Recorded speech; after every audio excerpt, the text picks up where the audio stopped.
శ్రీకాకుళం జిల్లా ఆమదాలవలస మండలం నిమ్మతొర్లు వాడలో అనేక మంది రైతులు ప్రకృతి వ్యవసాయం చేస్తున్నారు. సేంద్రియ విధానాలను అనుసరించి ధాన్యం, చెరకు, కూరగాయలతో పాటు ఉద్యాన పంటలు సాగు చేస్తున్నారు. తిరుమల శ్రీవారి ప్రసాదాల తయారీలో సేంద్రియ పదార్థాలను మాత్రమే ఉపయోగిస్తున్నారని తెలుసుకున్న రైతులు ఇక్కడి బెల్లాన్ని పరీక్షలకు పంపించారు. మార్కెటింగ్ అధికారులు చేసిన పరీక్షల్లో నిమ్మతొర్లు వాడ బెల్లం చాలా స్వచ్ఛమైనదిగా తేలింది. స్వయంగా తీతిదే అధికారులు ఇక్కడికి వచ్చి మొత్తం బెల్లాన్ని ఇవ్వాలని కోరగా రైతులు అంగీకరించారు. ప్రస్తుతం ఏడాదికి 20 టన్నులకు పైగానే దేవస్థానానికి బెల్లాన్ని సరఫరా చేస్తుండగా భవిష్యత్తులో పరిమాణాన్ని మరింత పెంచనున్నారు.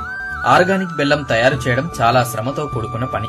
దీన్ని కూలీలందరూ కలిసి చక్కగా ప్యాక్ చేస్తారు. స్వచ్ఛమైన బెల్లం తయారీలో చిన్న పొరపాటు చేసినా బెల్లం నాణ్యత దెబ్బతిని ఎందుకు పనికి రాకుండా పోతుందని రైతులు చెబుతున్నారు. తిరుమల శ్రీవారికి తమ బెల్లంతో ప్రసాదాలు తయారు చేయడం అదృష్టంగా భావిస్తున్నామన్నారు.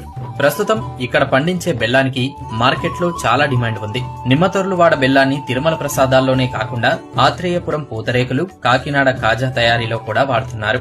రైతులే స్వయంగా ధర నిర్ణయించుకుని అమ్ముకోవడంతో స్వయం ఉపాధితో పాటు ఆదాయం దండిగానే ఉంటుంది.